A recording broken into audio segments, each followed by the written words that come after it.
Hi madam, మా అబ్బాయికి mild autism ఉంది కానీ స్కూల్ వాళ్ళు సిట్టింగ్ టాలరెన్స్ ఉంటే సరిపోతుంది, మేము అడ్మిషన్ ఇస్తామన్నారు. లేదంటే మా పాపకి కమ్యూనికేషన్ ప్రాబ్లం ఉంది కానీ రీడింగ్ అండ్ రైటింగ్ వస్తే చాలన్నారు అని చాలామంది పేరెంట్స్ నాకు ఈ క్వశ్చన్స్తో వస్తూ ఉంటారు. యాక్చువల్గా పిల్లలకి స్కూల్లో అడ్మిషన్ రావడం చాలా అవసరం. ఆటిజం అండ్ ఏడిహెచ్డి పిల్లలకు కూడా స్కూల్కి వెళ్ళే రైట్ ఉంది. కానీ ఫస్ట్ ఆఫ్ ఆల్ మనం ఆలోచించాల్సింది వాళ్ళకి ఏ టైప్ ఆఫ్ స్కిల్స్ కావాలి, వాటిల్ని ప్రీ రిక్విజిట్ స్కిల్స్ అంటాం.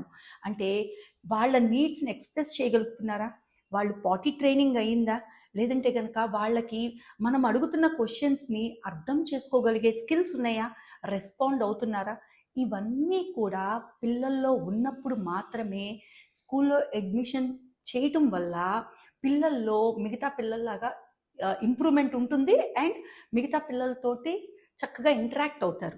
సో ఈ ప్రీ రిక్విజిట్ స్కిల్స్ కావాలి అంటే మీరు డెఫినెట్గా మమ్మల్ని కన్సల్ట్ చేయండి. మేము మీకు మీ పిల్లలకు కావాల్సిన ప్రీ రిక్విజిట్ స్కిల్స్ని మేము మీ పిల్లలకి ఇస్తాము త్రూ థెరపీస్ ద్వారా. దాని ద్వారా పిల్లలు రెడీగా ఉంటారు స్కూల్కి వెళ్ళటానికి.